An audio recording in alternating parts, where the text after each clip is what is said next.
¿Ya no? Sí, doctor, se escucha. Bueno, vamos a seguir. Quedamos en peligro latente de lo que es el manejo de la vía aérea.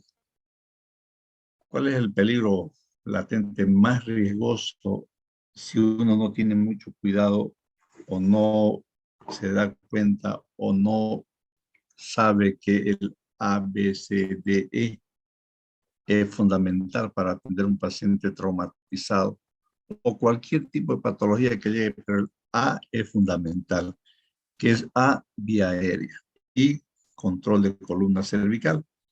Entonces, si nosotros pensamos en A, que es vía aérea, tenemos que tener en cuenta que ese paciente puede estar obstruida su vía aérea superior, o sea, el espacio muerto anatómico, con secreciones, con alimentos, con sus placas dentarias o con bolo de coca. Entonces, la aspiración es un riesgo en los pacientes traumatizados. Un equipo de aspiración siempre tiene que haber en emergencias, en terapia, en quirófano, en cuidados intermedios, donde se maneje pacientes de alto riesgo. Esta aspiración va a permitir asegurar una vía aérea permeable en todos los pacientes y por ende va a permitirse una buena oxigenación, una buena ventilación.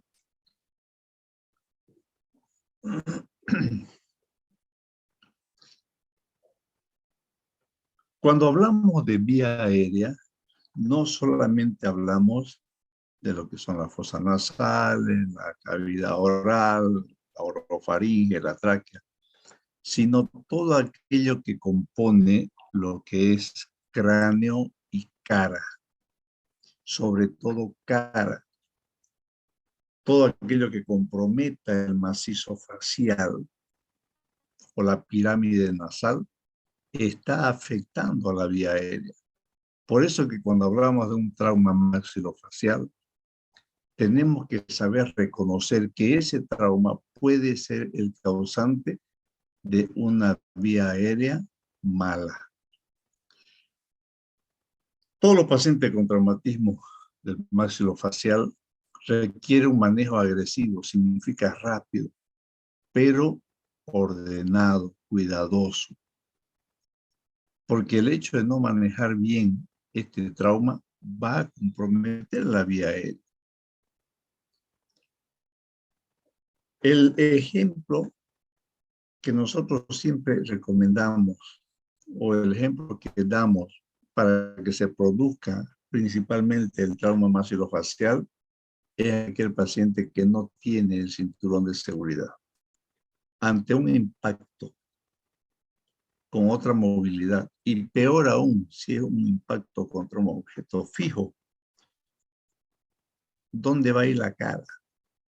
Al parabrisas. ¿Dónde va a ir el pecho?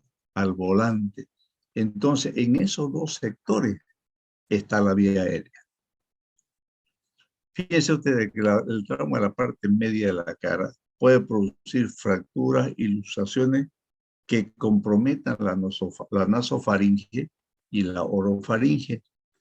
Las fracturas faciales pueden asociarse a hemorragias y por tanto esa hemorragia puede ir a la vía aérea como una broncoaspiración. El aumento de las secreciones, la dificultad para deglutir el paciente va a hacer de que esa vía aérea se exponga aún más. Por eso que es importante manejar la vía aérea. Y no es manejar una vía aérea solamente haciendo una intubación orotraqueal o una intubación nasotraqueal. Es manejar la vía aérea con procedimientos quirúrgicos, como es la cricotiroidotomía quirúrgica o la traqueostomía, o por punciones como es la cricotiroidotomía.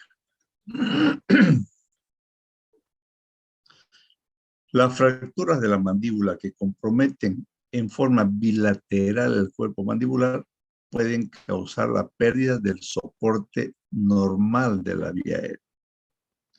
Entonces ese paciente lo primero que va a sufrir es hipoxia. Fíjense ustedes que no es necesario hacer un buen examen, solamente observarlo al paciente, se van a dar cuenta que su vía aérea está comprometida.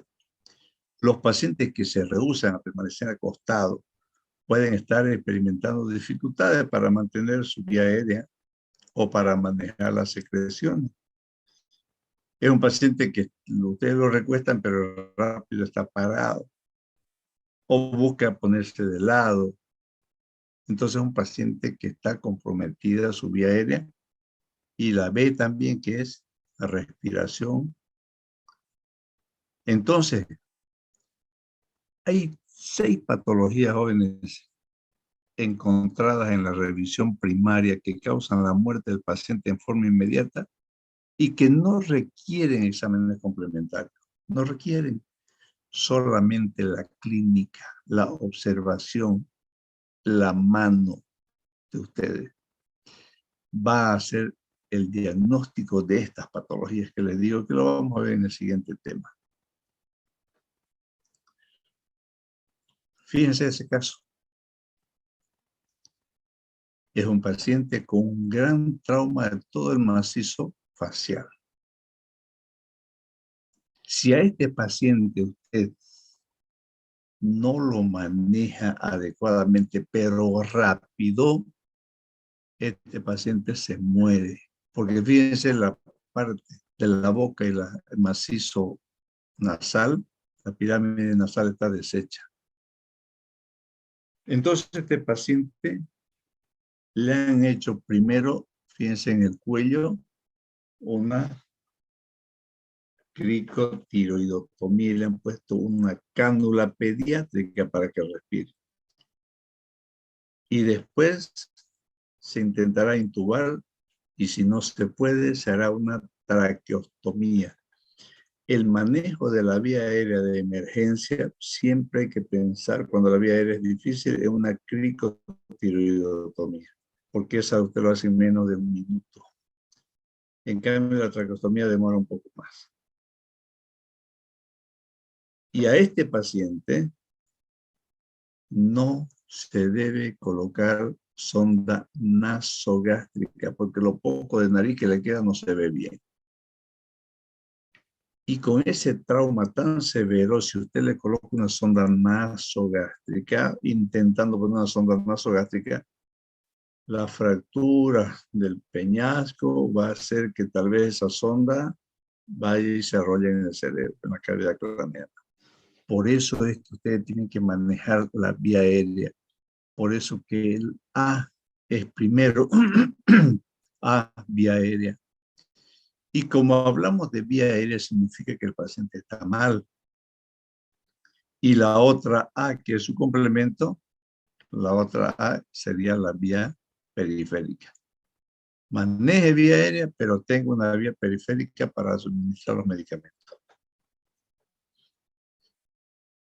El cuello es la pirámide de la vida en una persona.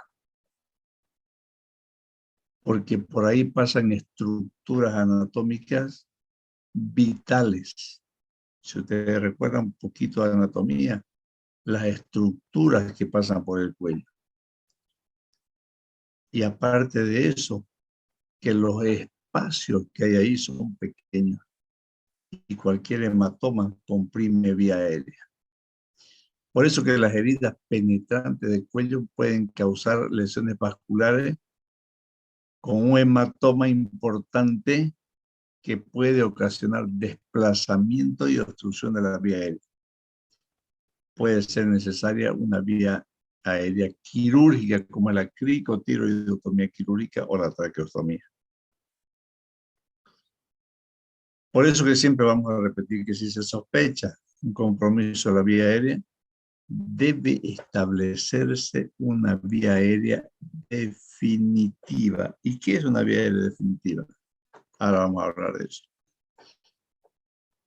Trauma de laringe, por ejemplo, no necesitan exámenes complementarios para hacer el diagnóstico, aunque es poco frecuente, pero es de muy alto riesgo y de muy alta mortalidad, porque el que lo atiende no supo hacer el diagnóstico clínico de esta patología. Por eso, chicos, hay que pensar en la patología para poderla diagnosticar. Si usted no piensa en apendicitis, el paciente puede decirle me duele mi fosa ilíaca derecha, pero si usted no sabe que el apéndice está en fosa ilíaca o no piensa en esa posibilidad, no va a hacer diagnóstico. Hay que pensar en la patología para hacer diagnóstico. Aunque es una lesión poco frecuente, se puede presentar con obstrucción aguda de la vía aérea. Y fíjense, por ello le decía que no necesitan exámenes para hacer diagnóstico. Los 3 signos clínicos característicos de la lesión son ronquera, enfisema subcutáneo y fractura palpable, pero no fractura de hueso, sino fractura del cartílago. Usted toca el cuello y va a sentir la fractura, la crepitación de una fractura pero cartilaginosa. La obstrucción completa de la vía aérea o la dificultad respiratoria grave ameritan un intento de intubación, pero no se olviden que una lesión de la laringe, el edema es rápido y tal vez ya no puedan intubarlo, entonces tendrán que ir a una vía aérea quirúrgica. Si la intubación fracasa, está indicada la traqueostomía, seguida de la reparación quirúrgica de la lesión, siempre y cuando esa lesión no pase de las 4 a 6 horas. Pasado ese tiempo, el edema es muy importante, la necrosis cartilaginosa se instala rápido, entonces ya no se debe reparar, sino que hay que esperar por lo menos 3 meses para hacer la reparación quirúrgica de esa laringe. Aunque la cricotirotomía quirúrgica no es el procedimiento de elección para esta situación, puede ser una alternativa de emergencia. La cricotiroidotomía no debe permanecer más de 24 horas porque la membrana cricotiroidea, la irrigación es mala.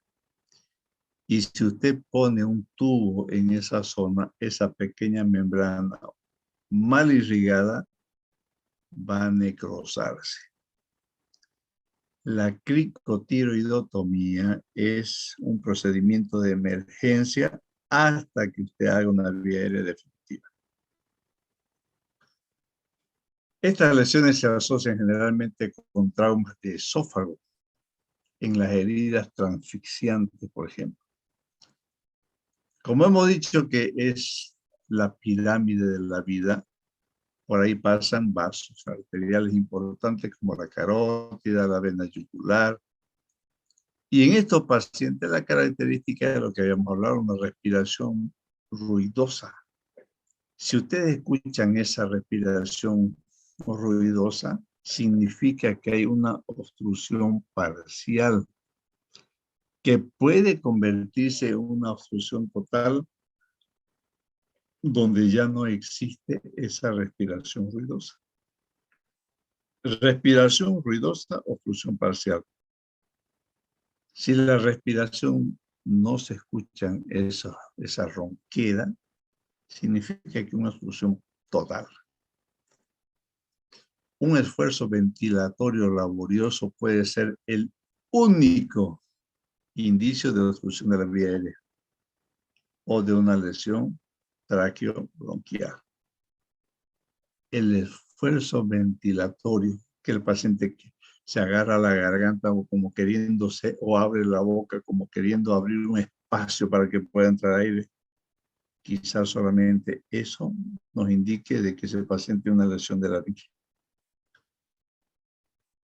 ¿Cuáles son los signos objetivos de una obstrucción de la vía aérea.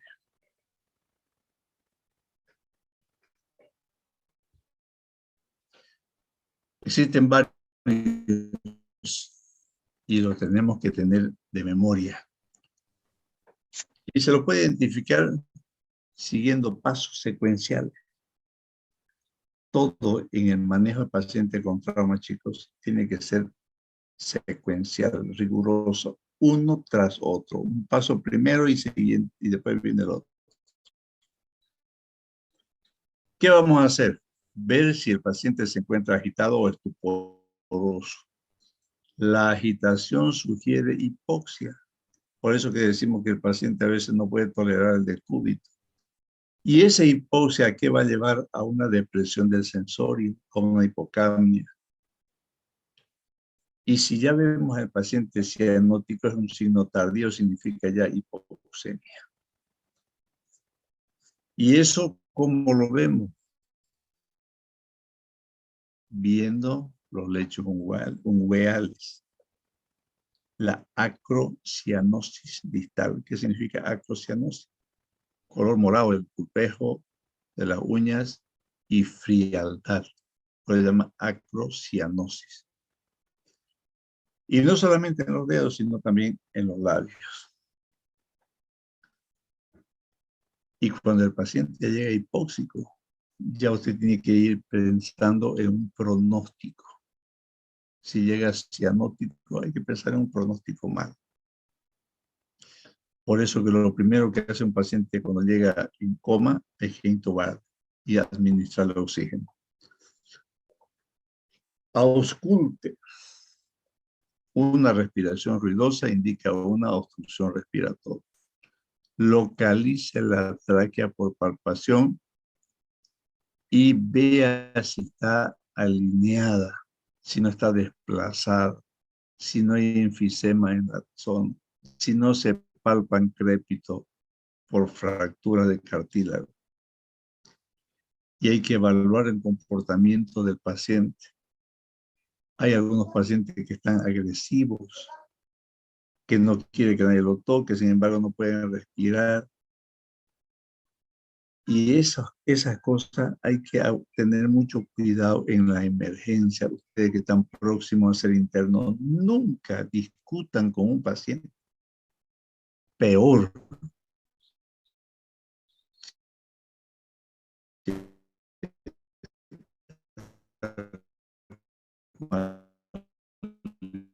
Dosis alcohólica. Son abusivos. Se dan ganas de pegarle. Pero no se debe hacer eso. Porque lo van a denunciar por abuso, por malos tratos. Está ahora de moda las denuncias. Entonces, hay que hablarle con respeto, hay que tratar de calmar esos ánimos. Peor aún, si el paciente tiene un traumatismo craneoencefálico del óculo, por ejemplo, o hay un hematoma frontal. Ustedes saben que el lóbulo frontal es el lóbulo de las emociones. Ustedes han visto el año pasado en neuro. Y los pacientes con alteraciones en el lóbulo frontal se vuelven eso, abusivos, beligerantes, agresivos.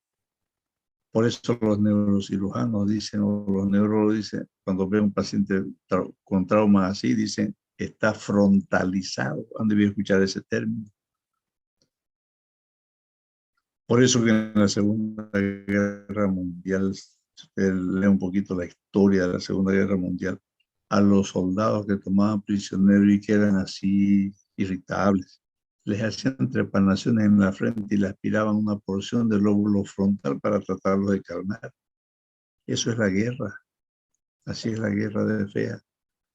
Entonces, por eso que usted tiene que poder ver el comportamiento de su paciente.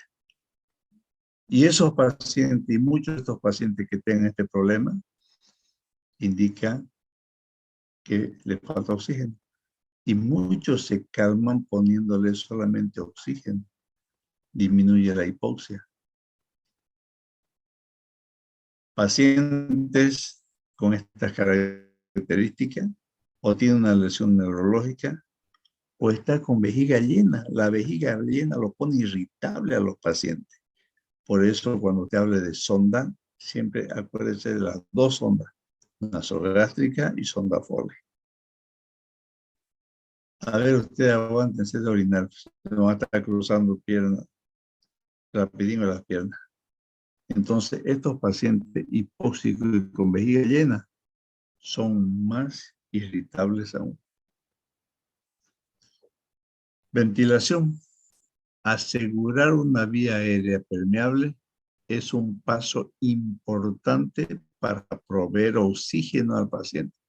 No se olviden, chicos, que una de las principales causas de edema cerebral es la hipoxia. Por eso que cuando llega un paciente, lo primero que tienes es ponerle oxígeno. El médico debe buscar cualquier signo objetivo de ventilación deficiente, mirando, palpando, percutiendo, auscultando. ¿Cómo reconocemos cuál es el problema del paciente? La ventilación puede estar comprometida, primero por obstrucción de la vía aérea superior, alteración del mecanismo ventilatorio en los pacientes con un tórax volante, por ejemplo, o por depresión del sistema nervioso central, por hipoxia, o por una lesión ocupante de espacio, por un LOES. Si la respiración no mejora al permeabilizar la vía aérea, entonces busquemos dónde está la causa. Es como si usted tuviera un paciente con fiebre y le da antipirético, la fiebre mejora, pero pasan las 6 horas y el paciente vuelve a tener fiebre. Le vuelve a dar antipirético, vuelve a bajar y así va a estar. Ese no es el tratamiento. No hay que hacer tratamiento sintomático. Hay que buscar la causa. En estos casos también busquemos la causa. Puede ser un neumotórax, puede ser un hemotórax, puede ser una contusión pulmonar, puede ser un tórax volante. Vamos a hablar más adelante de trauma de tórax. Entonces, busquemos cuáles son las causas que van a alterar la ventilación de este paciente. El trauma sobre tórax con fracturas costales causa dolor y ese dolor produce una ventilación rápida, superficial e hipoxémica. El dolor. Las lesiones intracraneales pueden causar patrones respiratorios anormales dependiendo en qué lóbulo esté más comprometido o en qué parte del cerebro está comprometido. ¿Dónde está el centro de la respiración? En el bulbo, ¿no ves? Por eso que los pacientes ahorcados mueren hipóxicos. Las lesiones de la médula espinal cervical pueden provocar respiración diafragmática. Todo paciente con traumatismo raquimedular cervical termina haciendo una respiración diafragmática. Chicos, el principal nervio o el músculo, mejor dicho, de la respiración es el diafragma. ¿No ven? Y después vienen los músculos accesorios de la respiración que ustedes lo han visto en fisiología, como son los intercostales, la prensa abdominal, el serrato mayor. Todos esos músculos son músculos accesorios de la respiración. La sección completa de la médula espinal con conservación del nervio frénico provoca respiración abdominal y parálisis de los músculos intercostales. El paciente con trauma raquimedular cervical termina con una traqueostomía conectada a un respirador. Vivo, pero cuadripléjico y conectado a un respirador porque los músculos accesorios se agotan. Y después mueren por problemas de neumonía o por complicaciones de su patología. Y una de las principales complicaciones de esta patología con problemas de sección medular es la escara de decúbito. Las escalas de cúbito o úlcera por presión se infectan y como la primera úlcera que aparece es la sacra y está muy cerca del ano, terminan haciendo una gangrena de Fournier y se mueren.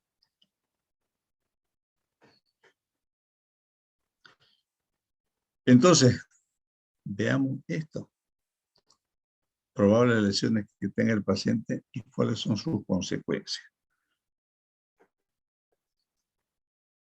Signos objetivos de ventilación inadecuada. ¿Cómo sabemos si la ventilación es adecuada o inadecuada? Son varios los signos objetivos. Primero, observe si existe asimetría en los movimientos de la respiración. Vemos cómo está el tórax, por eso que es importante la inspección, no solamente hay que ir a ocultar directamente, inspecciones. Si hay una asimetría en el tórax, si el hemitórax izquierdo o derecho está más abombado, significa que ese paciente tiene, hasta que se muestre lo contrario, un neumotórax hipertensivo. ¿Y cuál es el índice de sospecha? Que asociado a ese neumotórax va a haber una desviación de la tráquea hacia el lado contralateral. ¿Qué más va a haber? Enfisema subcutáneo. Por eso cuando ustedes vean una radiografía de tórax, empiecen a ver por la parte del lado. ¿Qué más vamos a ver en esta asimetría? La respiración, el tipo de respiración. Si hay simetría en la respiración, si hay asimetría por algún momento o asimetría en los movimientos respiratorios, como en el caso, por ejemplo, de un tórax volante. Que ese segmento de la costilla que esté fracturada en dos partes, una costilla, dos o más de dos costillas fracturadas en dos segmentos, el tórax pierde su continuidad y ahí se presenta la respiración paradojal. O sea que cuando uno inspira, el tórax se expande, ¿verdad? Pero en la respiración paradojal, cuando usted inspira, en vez de expandirse el tórax, ese segmento se deprime. Eso se llama respiración paradojal. Ocultemos la entrada de aire de ambos tórax. Veamos si hay disminución o si hay abolición. Si hay disminución, pensamos en dos cosas, en un neumo o en un hemo. Pero para eso está la percusión. Si hay hipersonoridad es neumo. Si hay matidez es hemo. Si hay antecedente de trauma. Puede ser un hidro, un kilo, que también va a dar matidez. Por eso que el antecedente es importante. Y los pacientes generalmente están taquipneicos.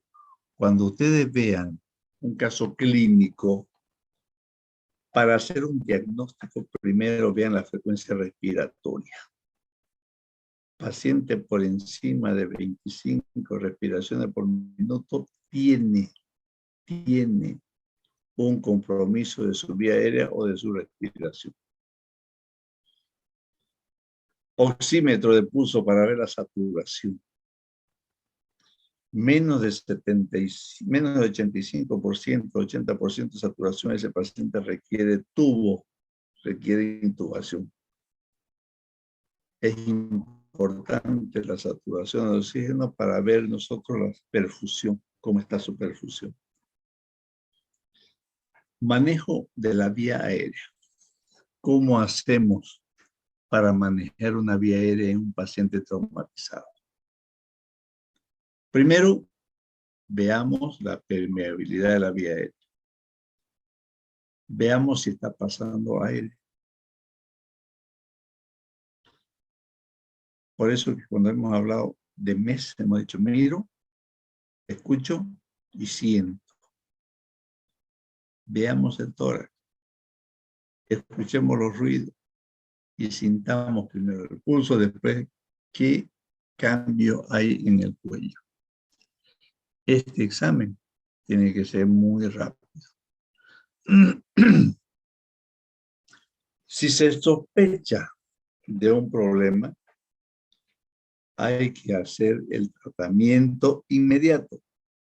No busque todas las patologías que pueda tener su paciente para después empezar a tratar uno por uno, porque hasta eso su paciente se va a morir. Si identifica un neumotórax hipertensivo, toracocentesis, segundo espacio intercostal, ya le salvó la vida a su paciente. Todas estas medidas incluyen las técnicas de mantenimiento de la vía aérea para lograr una vía aérea definitiva.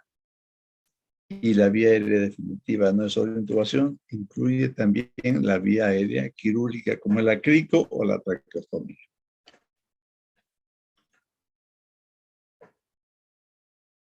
Cuando hablemos de vía aérea, siempre tiene un apellido y eso tenemos que tener en cuenta, que es la protección o el control o la inmovilización de la columna cervical. Vea vía aérea, pero proteja la columna.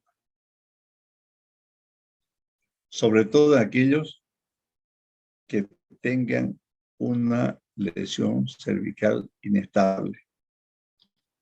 O en aquellos pacientes que usted no ha hecho todavía la revisión o no le ha pedido exámenes complementarios. Todos esos pacientes requieren estabilización de la columna cervical.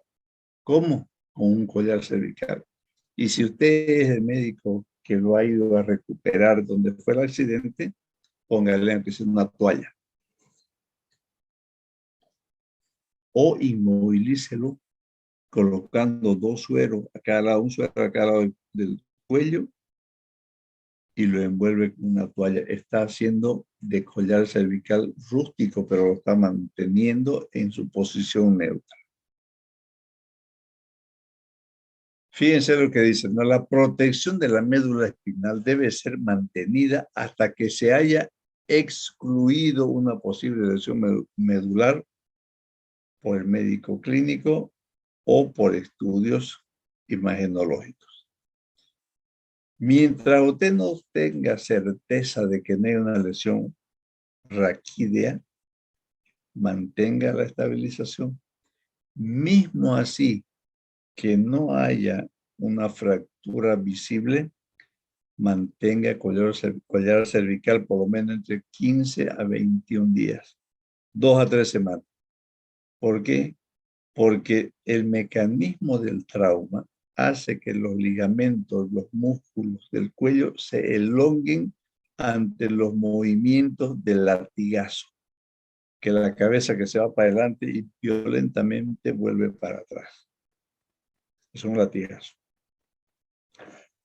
Y debemos administrar oxígeno a alto flujo antes e inmediatamente después de que hayan realizado medidas de manejo de la vía aérea. Lo primero es oxígeno y siempre oxígeno. Los pacientes con traumatismos faciales pueden tener fracturas asociadas a la lámina cribiforme, por eso se contraindica la colocación de la sonda nasogástrica. Hagámoslo orogástrica.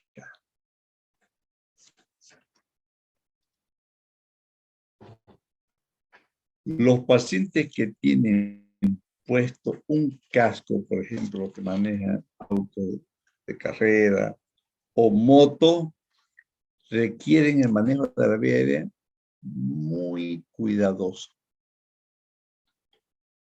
No sea héroe o no intente ser héroe quitándole el casco al paciente que tuvo un accidente de moto. Es preferible que lo lleven con casco a la emergencia para que ya se lo quiten quienes sepan manejar. Pacientes con accidente que están con casco, hay que mantener el cuello en posición neutra sin retirarle el casco, porque el casco tiene que retirárselo entre dos personas. O se lo corta el casco. Pero siempre mantener el cuello o la cabeza en posición neutra. Les decía que requiere dos personas para retirar el casco y manteniendo la columna en posición neutra. Una que va por abajo y otra que va por arriba, sosteniendo la cabeza y el cuello. Vamos a ver enseguida una imagen. Luego la estabilización en línea se restablece desde arriba siempre. Siempre empezando por la cabeza. Los pacientes con lesión de columna cervical es necesario cortar el casco con una sierra para yeso. Si ese paciente tiene una lesión de columna cervical conocida, o sea que ya le hicieron algún estudio, no le saquen el casco, córtenselo. Fíjense la secuencia de cómo se debe manejar un paciente que tiene un casco. Fíjense que en la imagen A, las dos manos están sosteniendo el cuello por debajo del casco. En la B, fíjense que sigue con la mantención y uno de arriba empieza a retirar el casco sin movilizarlo. En la imagen C, el casco está saliendo y el que fija la columna mantiene la posición. Después retira de las manos y el que sacó el casco empieza a mantenerlo de la parte de arriba. Mientras menos movimiento tenga ese cuello, más segura está su vía aérea. ¿Cómo sabemos o cómo diagnosticamos o cómo predecimos una vía aérea difícil? Para predecir el grado de complejidad o de dificultad es importante evaluar la vía aérea del paciente antes de intentar intubar. Y vamos a ver más bajito nomás cómo se debe hacer. Los factores que pueden predecir la dificultad son las lesiones de columna, porque no la puede hiperextender. Porque puede ser que ese paciente tenga una fractura parcial de columna y al movilizarlo, la completa. Lesión de columna cervical. Artritis severa de columna cervical, sobre todo en pacientes ancianos. Trauma maxilofaciales o mandibular importante. Limitación en la apertura bucal. Los pacientes obesos o pacientes que tengan prognatismos, o sea, la mandíbula sea salida, pues. O aquellos pacientes que tengan micrognatia, o sea, los que le dicen mentón de gallo. ¿No ve? Entonces, esas cosas que nosotros vemos físicamente nos hacen predecir que ese paciente tiene una vía aérea difícil. Entonces, quien tenga que intubarlo tiene que tener mucha experiencia en la intubación de este tipo de pacientes. No se olviden que el trauma, el ATLS dice en el manejo de pacientes traumatizados, es mejor o hay que tratar de no hacer más daño del que ya tiene el paciente. Entonces, viendo esto, tenemos que manejarlo adecuadamente. Y para eso nos basamos en esta neurotecnia. Limón. Limón. Fácil de acordarse, ¿no? Un limón, medio limón. Es útil como recordatorio de una intubación difícil. Varios componentes del limón son muy útiles en trauma. Boca o mandíbula pequeña, mordida alterada o trauma facial. Limón, ahora vamos a escribir cada una de estas letras. Evaluación del limón para intubación difícil. L, lesión externa. Identifique la presencia de lesiones externas que dificulten la intubación o ventilación. Heridas penetrantes de cuello, traumas, raquídeos o raquimedulares cervicales. o hematomas en el piso de la boca por proyectil de arma de fuego. L. Y investigue. Aquí viene lo importante. Pero aquí vamos a investigar la regla del 332. Es necesario investigar las siguientes relaciones. Y yo estoy seguro, estoy 100% seguro que Oropesa y Quiroga le han enseñado la regla o el mnemotécnico limón y la regla del 332. El primer 3, la distancia entre los dientes incisivos del paciente deben ser de al menos 3 dedos de ancho. La distancia entre los dientes incisivos. Abra la boca, métale 3 dedos. Y si eso es, si tiene menos de 3 dedos, significa que ese paciente no puede abrir bien la boca y va a ser una intubación difícil. La distancia entre el hueso hyoides y el mentón debe ser de al menos 3 dedos de ancho. Levanten un poquito ustedes su mentón y pongan 3 dedos entre el cartílago cricoide, el hueso hyoides y el mentón. Y el 2, la distancia entre la escotadura tiroidea y el piso de la boca deben ser de al menos 2 dedos de ancho. Ahí está. 3, 3, 2. Repasando.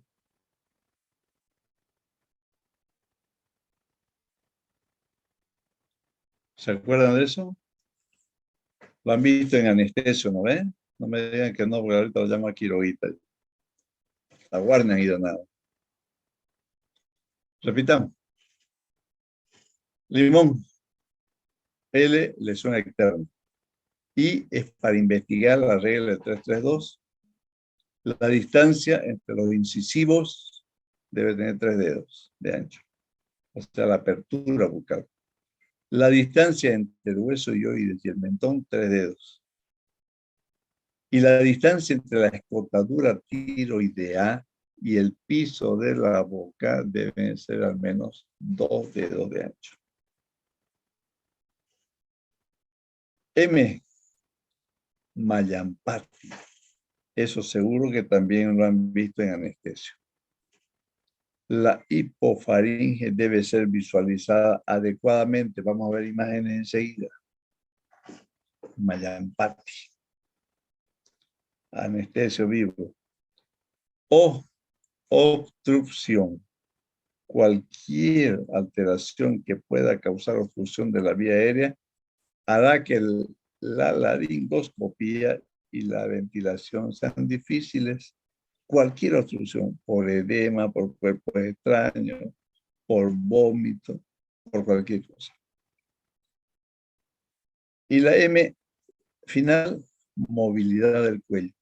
Cuando hablamos de movilidad del cuello, buscando sobre todo en personas mayores la anquilosis de la columna cervical, que no lo pueda ni siquiera extender, menos hiperextender.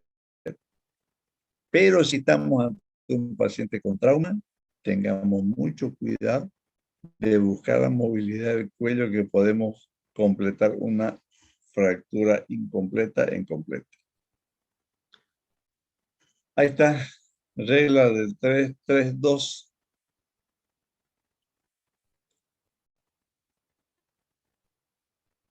¿No ven? 3 dedos, la apertura bucal, 3 dedos y 2 dedos del hipofaringe al mentón.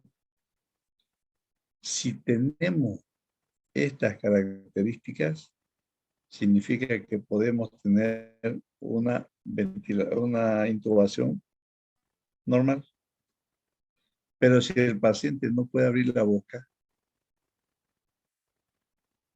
no vamos a poder intubar. Y tenemos que buscar la vía aérea quirúrgica.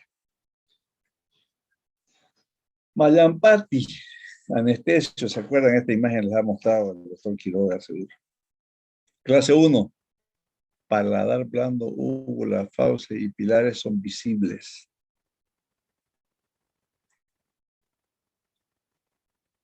Clase 2, paladar blando, úvula y fauce son visibles.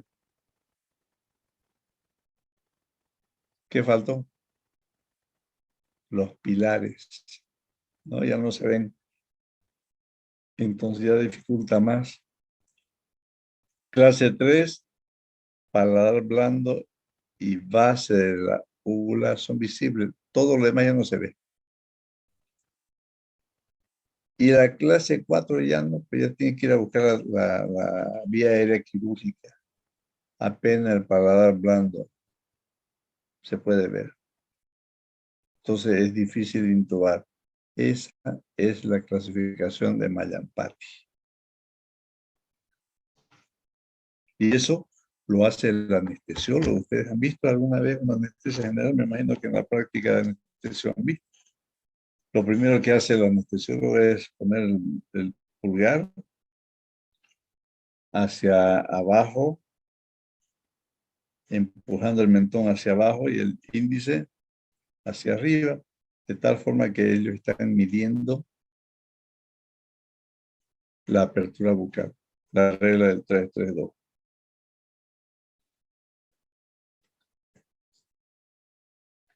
Este mnemotécnico es importante,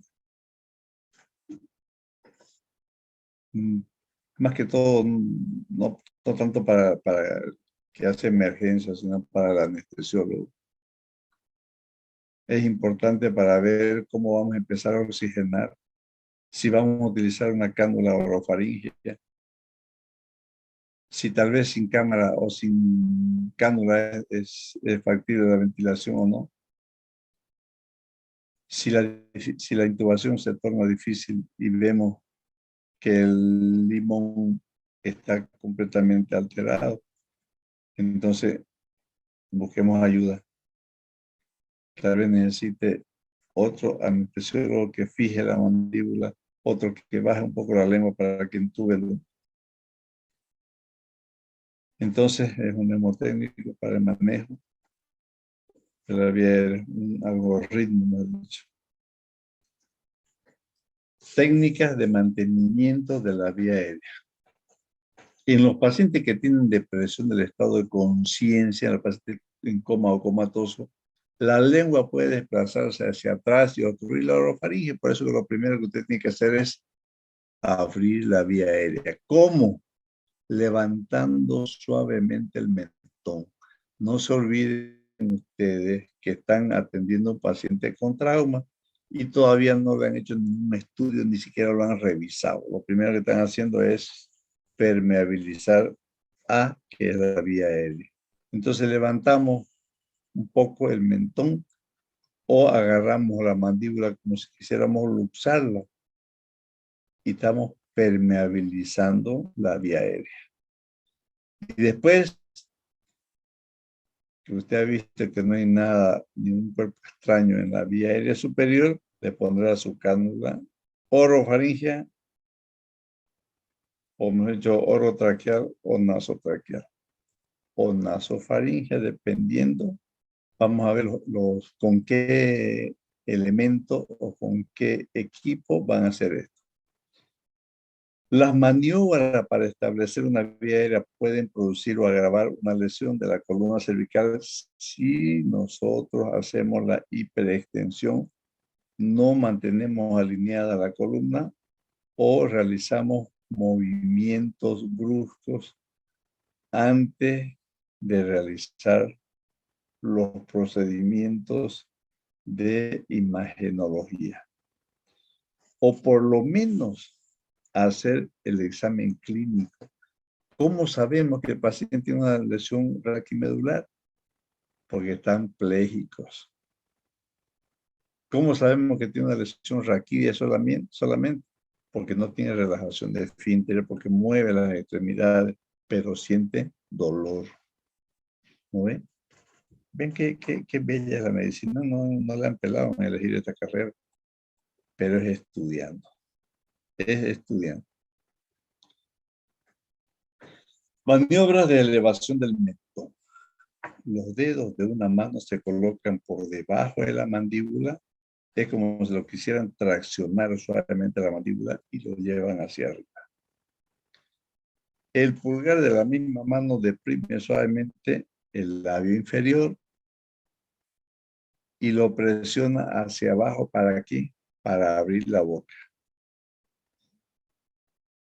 No debe hiperextender el cuello por el riesgo de que ese paciente una lesión parcial la convierta en una lesión total. Es útil en víctimas de trauma porque puede prevenir convertir una fractura cervical sin lesión medular en una fractura con lesión medular. No hacer más daño que el que ya tiene el paciente. Levantamiento de la mandíbula. Usted la agarra con 4 dedos y tracciona la mandíbula hacia atrás y hacia adelante, hacia atrás y hacia arriba. De tal forma que están horizontalizando la tráquea para que pueda haber una buena ventilación. Si a pesar de eso el paciente sigue con respiración ruidosa, significa que o hay una lesión de laringe o hay una obstrucción o una lesión parcial. Respiración ruidosa. Se debe tener cuidado también de no hiperextender el cuello. Vamos a hacer una práctica, ya les comenté, estuve hablando ya con una chica que era 3 de emergencia, que salió de la Gabriel, pero vamos a avanzar un poco todavía. Avanzaremos hasta trauma craneoencefálico y de ahí vamos a hacer ese curso, seminario, vamos a hacer toda la mañana, vamos a agarrar el auditorio y vamos a hacer reanimación cardiopulmonar y manejo de vías aéreas. Maniobra de levantamiento mandibular, igual que el levantamiento del mentón, nunca debemos hiperextender. Aquí vienen los elementos que nos van a ayudar a hacer o a mantener una vía aérea permeable sin que tengamos el riesgo de lesión o de aumentar la lesión que el paciente tiene. La cánula orofaringea se inserta dentro de la boca, por detrás de la lengua. Se puede utilizar los dedos o se puede utilizar un bajalengua para deprimirla e insertar la cánula por detrás. Fíjense, este dispositivo no debe ser usado en pacientes conscientes. ¿Por qué? Porque va a producir reflejo nauseoso, vómito y un alto riesgo de broncoaspiración.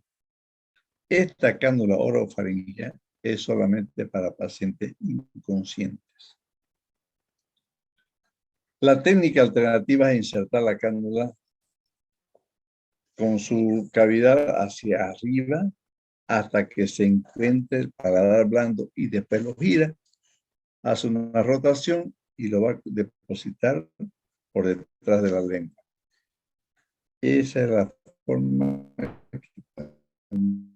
que los anestesiólogos hacen para ventilar antes de intubar al paciente. Seguro que lo han visto. No debe utilizarse en niños de lesionar el paladar o la faringe del niño y sangrar. Y ese sangrado va a ir a pulmones produciendo una broncoaspiración. Esa es la forma de colocar, de mantener o de agarrar, fíjense. Siempre hay alguien que estabiliza el cuello. Siempre. El otro, fíjense, esa es la tracción de la mandíbula. Y le ponen la cánula apuntando para arriba y lo giran y después queda apuntando para abajo hacia la laringe. Cánula nasofaringea, se inserta a través de los orificios nasales, pasando suavemente hacia la orofaringe posterior. Pero estas cánulas tienen que estar bien lubricadas, preferentemente con silocaína. Si durante la inserción de la cánula se encuentra con una dificultad, se debe retirar e intentar por la otra fosa nasal.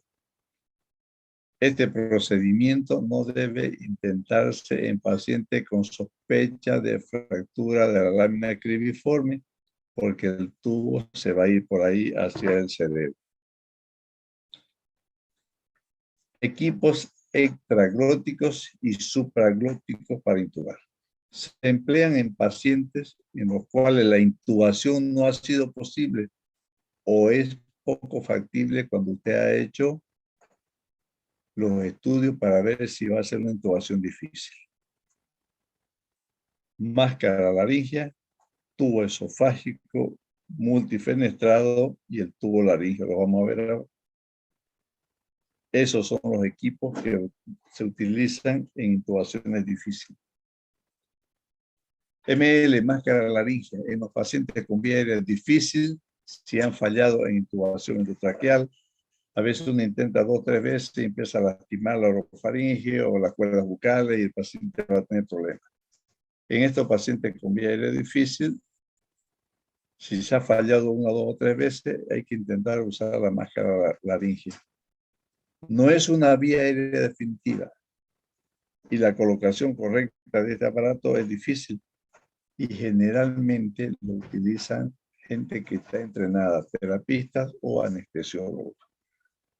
Las máscaras laríngeas muy difícilmente hay en las emergencias.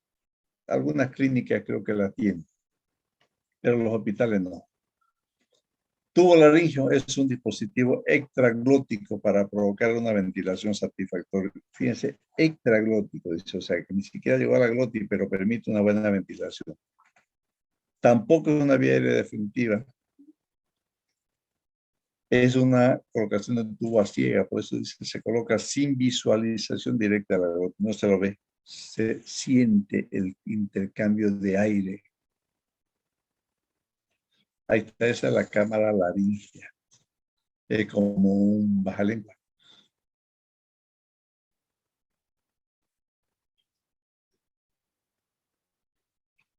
Este es el tubo laríngeo. Alguna vez, tal vez en cirugía 2, les han mostrado un tubo para parar las hemorragias digestivas altas por varices esofágicas. La famosa sonda de Sexton-Blackmore, parecida. Nada más que este es corto, en cambio la de Sexton-Blackmore es un balón que va al estómago y otro balón que va al esófago. Este es el tubo laríngeo. El tubo esofágico multilumen es utilizado por personal prehospitalario, o sea, las ambulancias, para obtener una vía aérea cuando no es posible realizar una vía aérea definitiva. Donde ustedes vayan o hubieran ido, estoy seguro que ninguno, ni siquiera los anestesiólogos los tienen. No hay. Pero en otros lugares donde tienen el servicio de ambulancias, por ejemplo, ellos lo tienen. Aquí no lo tenemos. Pero por lo menos por cultura tenemos que saber. Y uno de los puertos comunica con el esófago y el otro va a la vía aérea. ¿Por qué con el esófago? Porque ese balón que vimos, como ese balón que vimos, uno de esos balones va a ocluir la vía aérea por la tráquea para que no se vayan, o mejor dicho, el esófago, para que no se vaya el reflujo, el vómito o lo que sea hacia cavidad hacia la vía aérea. El esófago y la vía aérea. Pregunta. Como dicen ustedes. Una vía aérea definitiva requiere, por definición, un tubo colocado en la tráquea con el balón inflado por debajo de las cuerdas vocales, conectado a un sistema de ventilación enriquecido con oxígeno y asegurado por cinta. Esa es la definición de una vía aérea definitiva.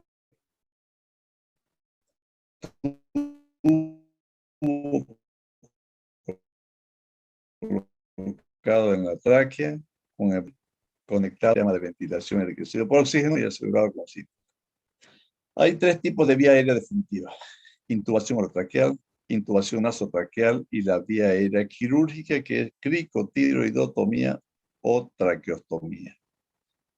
La decisión de establecer una vía aérea definitiva está basada en los hallazgos clínicos y son los siguientes: problemas en la vía aérea, problemas respiratorios y problemas neurológicos. Esta es la decisión más importante que nosotros tenemos que tener en cuenta para tomar o tener una vía aérea definitiva. Problemas en la vía aérea, identificar los problemas en la vía aérea. Identificar los problemas respiratorios, como el tórax volante, neumotórax, hemotórax. Y los problemas neurológicos, pacientes con trauma craneoencefálico con escala de coma de Glasgow menor de 8. Problemas en la vía aérea, imposibilidad de mantener la vía aérea permeable, ejemplo, posterior a una lesión por inhalación, donde se produce el edema muy rápido, fracturas faciales, donde la intubación es muy difícil o no se puede hacer, o los hematomas retrofaríngeos. ¿En quiénes se presentan estos hematomas? En aquellos pacientes que han sufrido un trauma por proyectil de arma de fuego en piso de la boca.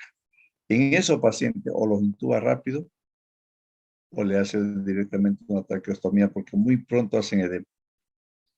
En cuanto a los problemas respiratorios, la imposibilidad de mantener una oxigenación adecuada con suplemento de oxígeno de máscara y bolsa de ventilación.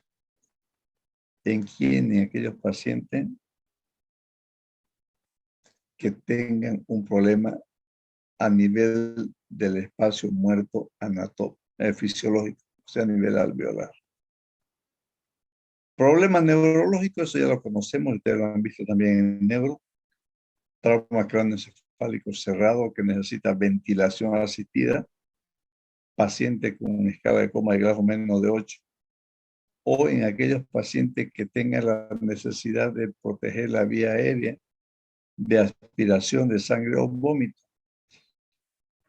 Muchas veces se han intubado en emergencia pacientes intoxicados por alcohol que llegan en coma y lo encuentran en la calle, y ante la eventualidad uno puede o debe pensar que ese paciente tuvo un accidente aunque no lo hubiera tenido. El hecho de que esté en coma y se encontrara en la calle ya es sospechoso de tener alguna lesión neurológica.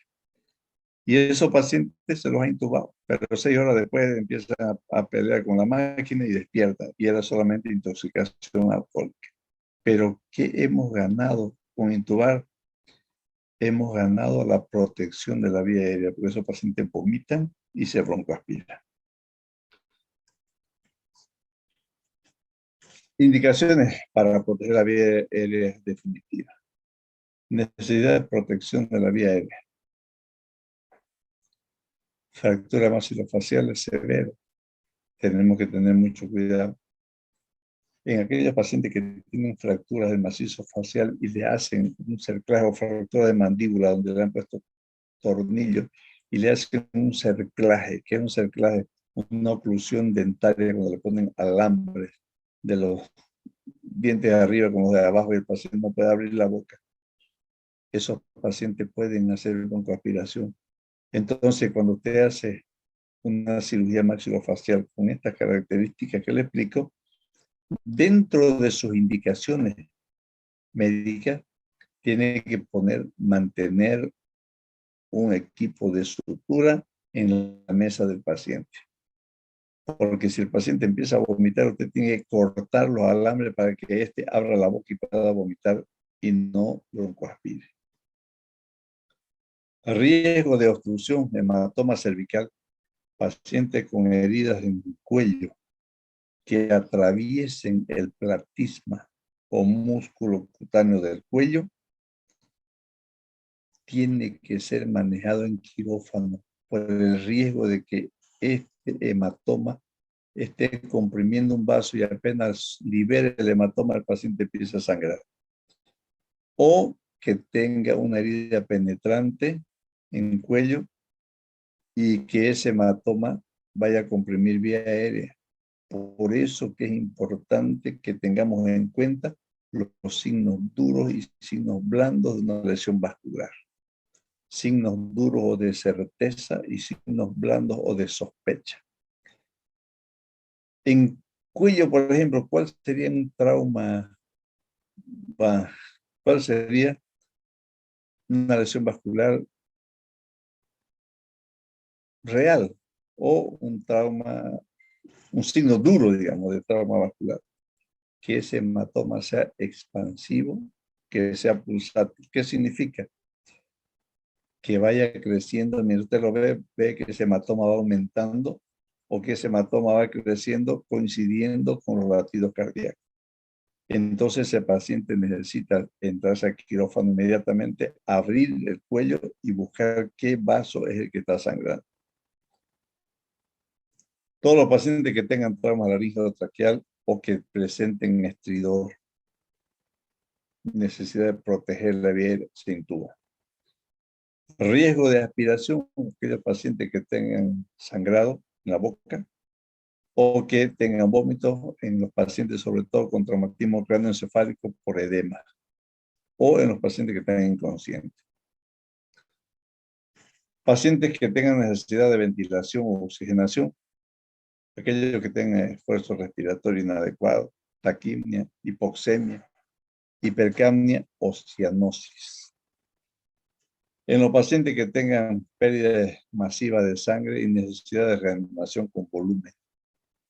Esos pacientes que están hipóxicos, están anémicos, ni siquiera la ingurgitación yugular la vamos a poder ver, porque está choqueado, está con shock hipovolémico.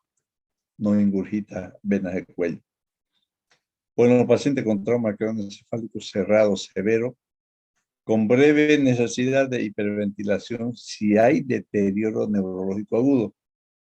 Por eso que cuando el paciente llega a la emergencia, usted le hace un control de la escala de coma de Glasgow. Esa escala de coma de Glasgow tiene que hacérselo cada 30 minutos. Y eso lo va a hacer el interno. Si en menos de una hora, ese paciente, su escala de coma de Glasgow bajó 2 puntos, significa gravedad. Y habría que hacerle una tomografía de control para ver qué cambio neurológico en su tomografía ha presentado y tal vez ya requiere una cirugía. En los pacientes con apnea, parálisis neuromuscular, miastenia gravis, por ejemplo, o pacientes inconscientes.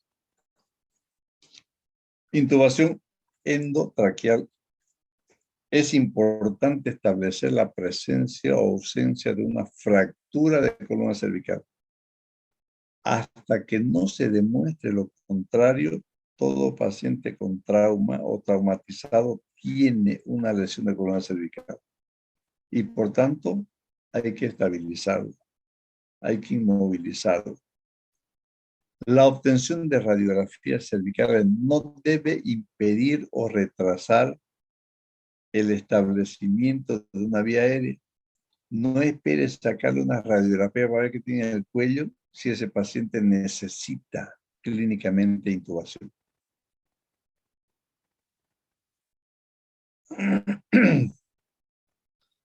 En paciente que tiene escala de coma de Glasgow de 8 o menos requiere una intubación precoz. Fíjense esto, una radiografía de columna cervical lateral normal no excluye la posibilidad de una lesión de columna. A veces no se ve. Y entonces ese paciente tendrán que hacerle ante la sospecha, según la clínica que tenga, tendrán que hacerle una tomografía o una resonancia magnética. Pero una radiografía aparentemente normal no excluye la posibilidad de una lesión de columna. El factor más importante en la elección de intubación orotraqueal o nasotraqueal netamente depende de la experiencia del médico. Yo, por ejemplo, cuando tengo que intubar, hago una intubación orotraqueal si está indicada. Solo una vez protegido, digamos, por un anestesiólogo, hice una intubación nasotraqueal. No lo hice, nunca más lo hice. Si no puedo hacer una intubación orotraqueal, voy a la cricotiroidotomía y ahí mismo hago la traqueostomía. Pero no intento mucho yo la nasotraqueal por el riesgo de que me sangre la mucosa o los precios de que se puedan romper con el tubo y me haga una hemorragia nasal, una epistaxis terrible y que se vaya a broncoaspirar el paciente. Por eso no lo hago. Yo prefiero hacer la intubación orotraqueal, la crico o la tráquea. Aquí viene algo importante. Si el paciente está en apnea, está indicada la intubación orotraqueal. Si está en apnea, si está en paro respiratorio. La intubación nasotraqueal a ciega requiere que el paciente esté respirando espontáneamente. ¿Para qué? Para que en cada respiración abra las cuerdas vocales y usted pueda pasar el tubo. En una intubación nasotraqueal. Si el paciente está en apnea, está inconsciente, la intubación está indicada orotraqueal. La nasotraqueal tiene que estar el paciente despierto para que cada respiración abra las cuerdas vocales. Las fracturas faciales en el seno frontal, en la base del cráneo y la lámina cribiforme es una contraindicación relativa para este tipo de intubación, por el riesgo de irse al cerebro. Fíjense, son signos de estas lesiones, la fractura nasal, la presencia de ojo de mapache, el signo de Bartlett y posible pérdida de líquido cefalorraquídeo, la rinorrea o la otorrea. Entonces, cuando nosotros veamos estos signos indirectos de una lesión de base de cráneo, no hagamos intubación nasotraqueal, hagamos orotraqueal. Incluso la sonda nasogástrica no será nasogástrica, será orogástrica. Una intubación orotraqueal es necesaria utilizar la técnica con 2 personas, manteniendo siempre la alineación de la columna y la inmovilización, para no producir más lesión de la que ya tiene el paciente. Ahí está. Uno que mantiene la columna en posición neutra y el otro que está con su laringoscopio para intubar, pero no lo estamos movilizando al paciente. 2 personas. ¿Cómo sé si el tubo está en su lugar? Fácil, ¿no? Ustedes han llevado semiología. Ocultamos. Y ahí vamos a ver si es simétrico el ingreso de aire. Por eso siempre ocultamos ambos emisores. Comparamos. Todo es comparación. Comparamos el hemisferio derecho con el izquierdo. El hemisferio derecho con el izquierdo. Comparamos la parte blanda de todas del lado derecho con el izquierdo, igual que la parte de la cavidad torácica. Todo siempre tenemos que comparar. Entonces ocultemos. Hay que ver el capnógrafo que ahora en todos los quirófanos hay para determinar el dióxido de carbono y saber cómo estamos ventilando a ese paciente. Una vez que se ha corroborado la posición correcta del tubo, se lo fija, como hemos dicho que hay que fijar alguna cinta cuando hemos hablado de definición de vía aérea definitiva o vía aérea segura. Una vez que se ha corroborado la posición correcta del tubo, este se fija con una cinta y se lo oculta. y vemos si está bien colocado. Porque a veces se hacen intubaciones selectivas y cuando usted oculta ve que el uno está ventilando bien y el otro no. Entonces tendrá que retirar un poquito el tubo para que quede a nivel de la bifurcación de la tráquea y los dos pulmones se oxigenen.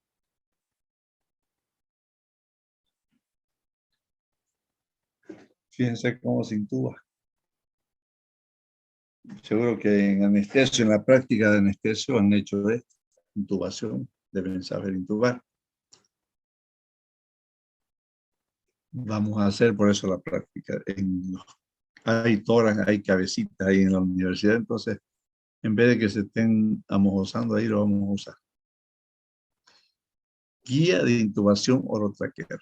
Una vez se confirma su posición, el extremo proximal es lubricado y el tubo traqueal dependiendo las características del paciente. A mí, 8, por ejemplo, ¿no? Entonces, se dice que lo ideal es que usted mida su dedo meñique para determinar el diámetro de su tráquea. O sea, el dedo meñique del paciente, no de usted. Y ese es el tubo, pero generalmente va de 6. Para una mujer, generalmente 6, 6 y medio. Hombre, 7, 7 y medio, 8.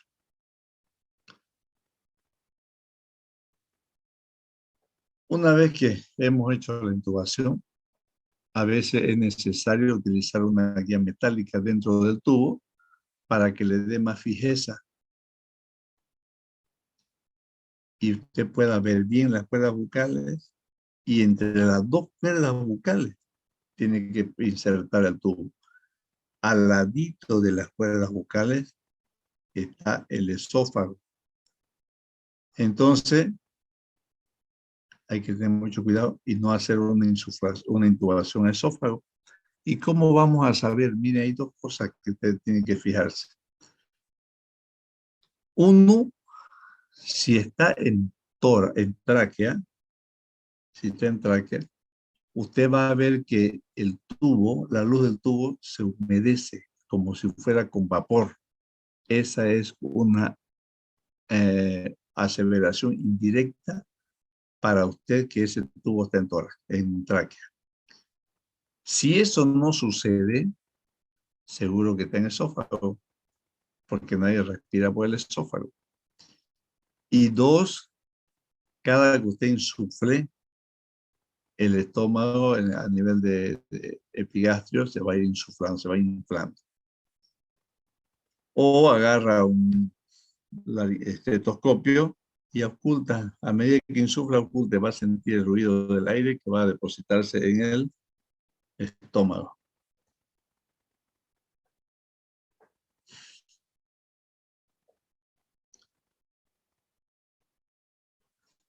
Intubación de secuencia rápida. Esto es importante. La intubación de secuencia rápida en los pacientes inconscientes o comatosos. Pacientes traumatizados, es potencialmente peligroso el uso de anestésicos, sedantes o bloqueantes neuromusculares. ¿Por qué es importante? Porque la acción farmacológica de estos, si usamos un relajante muscular, vamos a dificultar aún más la respiración. No debemos usar anestésico porque lo que queremos es valorar al paciente, no sedarlo para buscar las patologías. Entonces es importante que usted tenga que hacer el examen clínico y realizar una intubación rápida. Para usar estos medicamentos, usted tiene que estar habituado con la farmacología. Y tiene que saber cómo intubar. Porque estos medicamentos producen una relajación muscular muy rápido que a usted no le va a dar tiempo para intubar y después no lo va a poder intubar. Y necesitamos una vía aérea urgente. Y esta necesidad de una vía aérea urgente lo vamos a encontrar en la revisión primaria. En estas 6 patologías que les dije. Vía aérea, respiración, ventilación, circulación, déficit neurológico. En esta revisión primaria, donde no necesitamos la escala de coma de Glasgow, pero sí necesitamos el ABDI. A, B chica, D, I. Alerta, respuesta a estímulos verbales, respuesta a estímulos dolorosos y inconsciente. Entonces, conociendo la farmacología de cada de estos medicamentos, tenemos que saber intubar rápidamente y reconocer los efectos secundarios de estos medicamentos.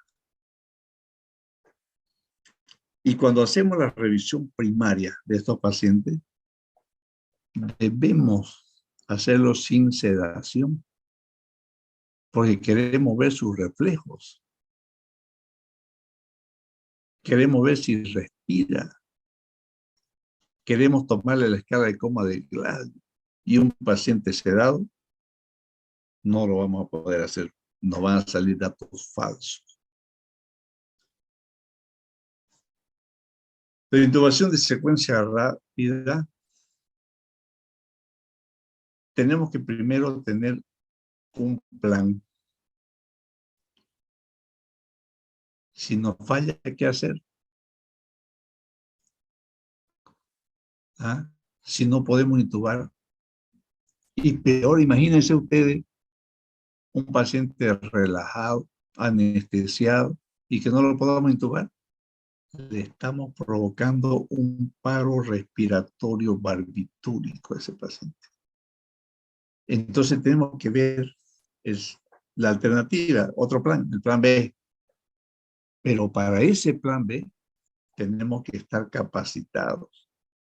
¿Y cuál sería? La vía aérea quirúrgica. Y si no sabemos hacer traqueostomía y no lo hemos podido intubar, ¿qué va a pasar? Se va a morir el paciente. Entonces tenemos que tener mucho cuidado en el manejo de los medicamentos. Compruebe que estén listas el aspirador y saber permeabilizar la vía aérea levantando el mentón o la mandíbula. Preoxigene con una máscara al paciente a un oxígeno de 100%. Aplique presión sobre el cartílago cricoide, eso también lo han visto ustedes, señora Schellinger. Presione el cartílago cricoide. Administre un medicamento inductor de sueño. Pero usted ya tiene que estar con su tubolito, con su laringoscopio que encienda el foquito, con el aspirador y con el equipo quirúrgico para hacer el plan B.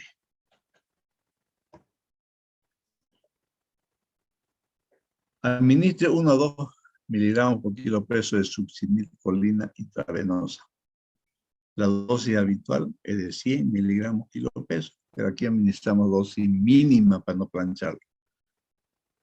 Luego de que el paciente se haya relajado, intube por vía orotraqueal, insufle el balón, confirme su posición ocultando y si aún eso duda después de eso, que haya producido alguna lesión, porque pueden haber lesiones de tráquea al intubar y el paciente hace un neumotor hipertensivo. Entonces tendrá que sacarle una radiografía siempre y cuando la ocultación se encuentre alterada. Y después que el paciente ya esté con el balón inflado, recién retire la presión del cartílago cricoide, porque si vomita ya no hay riesgo de que se broncoaspire. Y después ventile. La complicación más peligrosa es usar sedantes y agentes bloqueantes neuromusculares. Si utilizamos esto, ¿cuál es lo más peligroso? La imposibilidad de establecer una vía aérea. Lo que les comentaba, si usted no sabe hacer una traqueostomía, mejor no utilice ningún tipo de medicamento. aunque sepa cuál es su acción. Si no lo puede intubar y no sabe esa traqueostomía, el paciente se va a morir.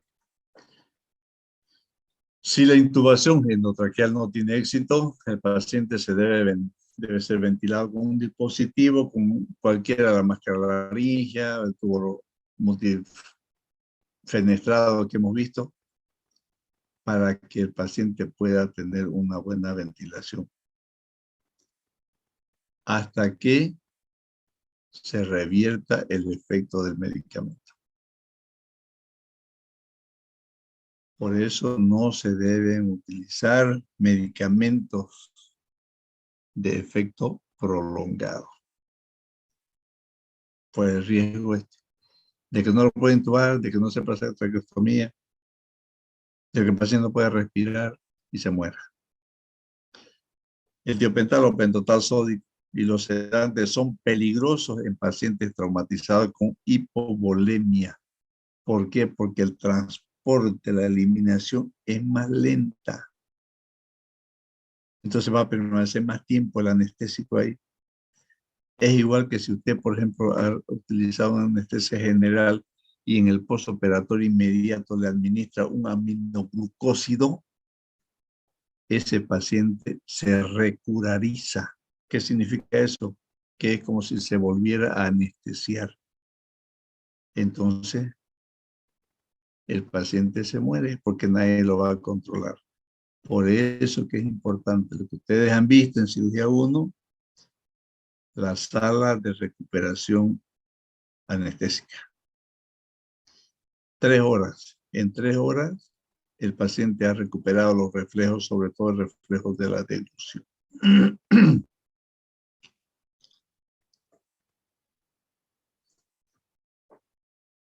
Peligros latentes.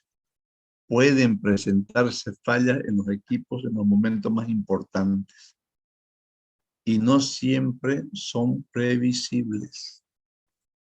Puede ser que cuando usted esté por intubar, con los dientes del paciente pueda reventar el CAF o el balón del tubo. Y si usted no se dio cuenta, lo intuba y el aire se va a salir y no va a ir a los pulmones y el paciente se va a morir también.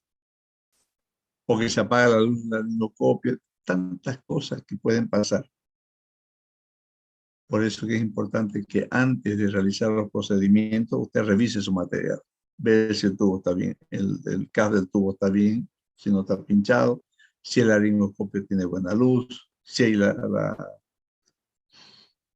el frasco de aspiración, si tiene el equipo de traqueostomía en ese momento. Vía aérea quirúrgica. La imposibilidad de intubar la tráquea es una indicación clara para un plan alternativo que la traqueotomía o la vía aérea quirúrgica. Se debe hacer una vía aérea quirúrgica, que es la cricotiroidotomía o traqueostomía, cuando hay obstrucción de la vía aérea por edema de glotis, pacientes que inhalan, por ejemplo, en lugares de incendios, fractura de laringe o hemorragia orofaringea grave. Una cricotiroidotomía es preferible a una traqueotomía porque es más fácil de hacer.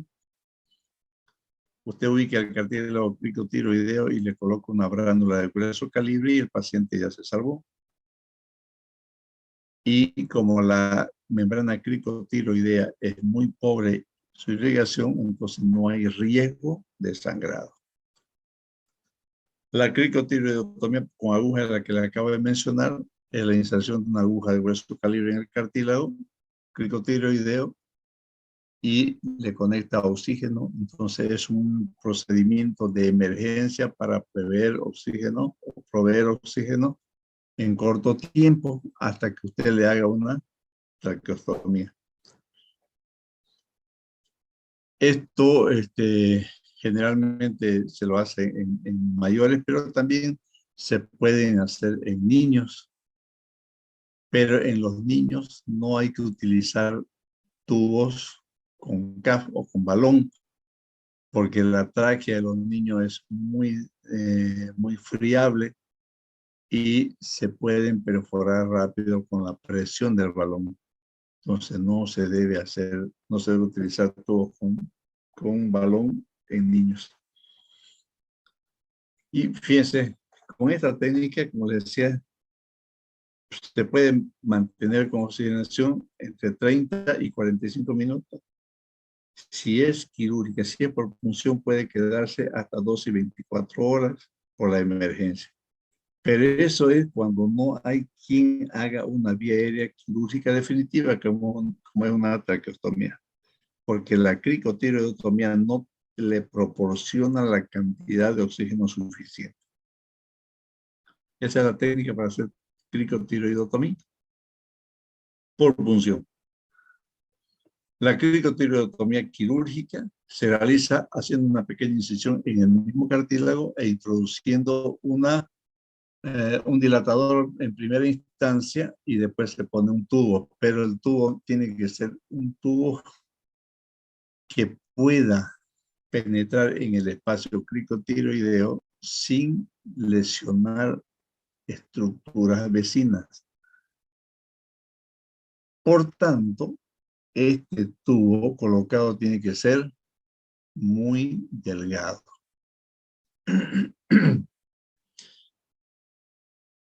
Ahora, ya en emergencia, en las terapias intensivas, ya no se utilizan mucho a los cirujanos para hacer traqueostomía, por lo menos en algunos centros. Ahora los emergenciólogos hacen la traqueostomía percutánea. Hacen una pequeña incisión y por punción con el mandril que tiene el tubo metálico e introducen directamente.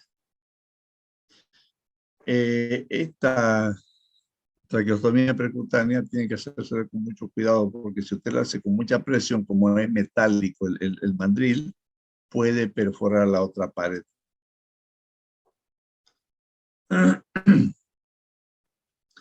¿Cómo sé si la oxigenación es adecuada? Fácil, ¿no es? Si el paciente estaba hipóxico, con saturación baja, con cianosis, ¿cómo sé que si la oxigenación es adecuada? Cuando se ha revertido todas estas características. ¿Y cómo lo hacemos? Para hacerlo rápido. Ponemos 10, 11, 12 litros por minuto en el flujo de oxígeno. Midamos la oximetría, que también nos va a dar un parámetro.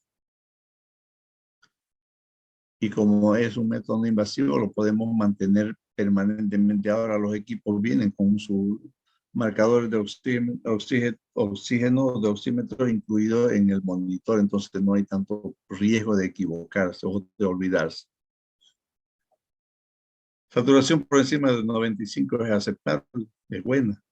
Por debajo de 90 ya hay que dar oxígeno suplementario y por debajo de 80, de 85 para abajo ya es indicación de intubación. ¿Cómo sé si la ventilación es adecuada? Igual. Una cosa es oxigenación, otra cosa es ventilación. Si nosotros con la ventilación expandimos simétricamente los emitores, estamos haciendo una ventilación adecuada. Si ese paciente tiene respiración paradojal, vamos a tener más problemas en su ventilación. Entonces es importante que haya siempre dos personas para manejar la ventilación. ¿Por qué? Si nosotros hacemos con dispositivos de bolsa o máscara, como hacen los anestesiólogos al inducir la anestesia, usted no va a poder mantener la bolsa o la máscara orofaringea, no va a poder mantener una mano y lo va a tener una hora con la otra ambuceando, ¿verdad? O ventilando. Entonces tiene que haber dos personas, una que mantenga la máscara y otra que dé insuflación. Y cuando se canse, invierten los papeles. Cuando usted falla una intubación, se dice que usted tiene que mantener su respiración Inspira y aguanta. El tiempo que usted aguante sin respirar es el tiempo que ese paciente puede también aguantar sin respirar. Usted debe respirar y el paciente necesita también insuflación. Entonces, usted el tiempo que aguante en respirar es el periodo que el paciente debería aguantar, no más, y necesita oxígeno. ¿Cuál es el peligro latente en esto? Durante la ventilación del paciente con equipo de máscara o bolsa, se puede distender el estómago. Y eso va a mantener o va a producir un riesgo de vómito y broncoaspiración. Por eso que cuando usted hable de sondas, siempre piense en las dos, sonda nasogástrica y sonda Foley. Bien, si tienen alguna pregunta por hacer, háganla. Buenas noches, doctor.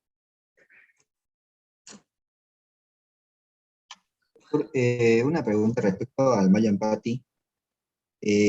Cuando usted nos habló del Mallampati tipo 1, tipo 3 o grado 4, ¿observamos eso cuando hacemos la hiperextensión del cuello o simplemente lo observamos al abrir la boca?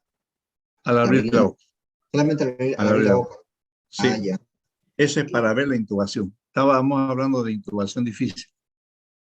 Correcto. Usted, para el paciente anestesiado, por ejemplo, o no anestesiado, usted le dice al paciente, abra la boca. Si ustedes han sido curiosos, el anestesiólogo, antes de hacer una anestesia general, no sé si Quiroguita en Warner, me imagino que hay respirador, le dice al paciente, trague toda su saliva para que no quede ninguna secreción y le dice, abra la boca. ¿Para qué le dice que trague toda su saliva y que abra la boca? Para que pueda ver las cuerdas bucales. Si hay secreción salival, no va a poder usted ver. Entonces Mallampati ya pasaría a otra. Por eso el paciente, el anestesiólogo dice, abra la boca. Si el paciente abre bien la boca, ese paciente no va a presentar una intubación difícil. Ahora sí, un paciente comatoso no va a poder decirle que abra la boca, pero entonces usted abre la boca con los dedos. Y si eso tiene 3 dedos, tampoco va a ser difícil. Si usted al abrir la boca del paciente y bajarle con baja lengua, ve bien las cuerdas bucales, entonces también va a ser fácil la intubación.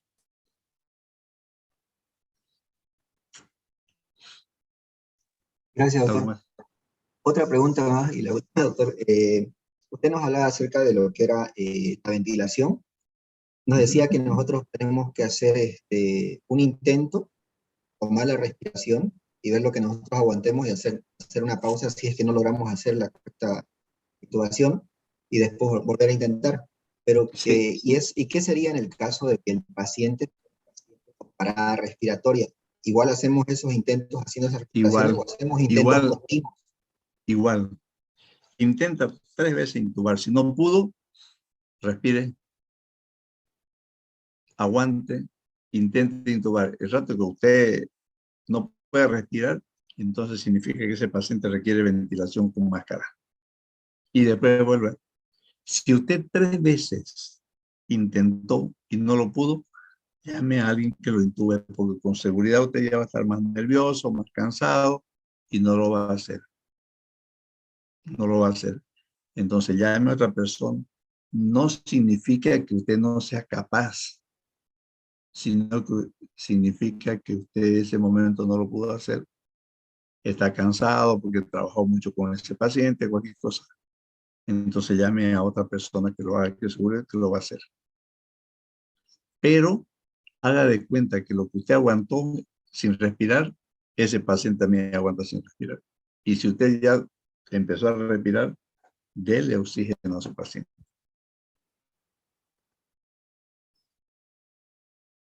Muchas gracias, doctor.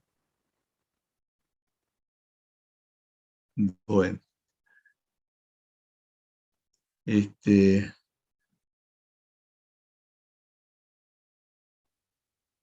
ya les pasó un aviso,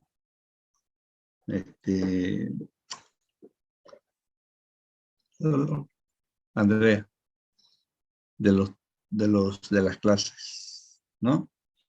Entonces, los que vayan a ir mañana, lleven, por si acaso, pijama. Allá sortearemos quién se quedará a entrar a cirugía si en caso tuviera.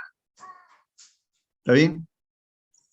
No se vayan con pijama, porque con ese pijama no van a entrar aquí. Tienen que llevar un pijama limpio.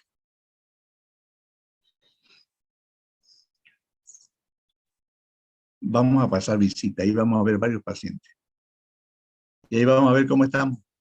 Vamos a ver qué tal influyó en su aprendizaje la pandemia, el encierro, este bendito método virtual. Vamos a ver cómo están preparados. Si están preparados para empezar internado o si no, van a repetir quinto. Y no se molesten, chicos, si se les pregunta. No es por molestarles, por ver cómo están. Después yo igual les voy a explicar en qué consiste lo que yo les pregunto. No solamente con ustedes. Lo mismo hago con los residentes, lo mismo hago con los internos. Pero lo que quiero es que nos preparemos bien para el internado. ¿Algo más? Cualquier pregunta o cualquier duda que tengan, me preguntan. O lo hacen directo o lo hacen por intermedio de Andrea o de Alejandro.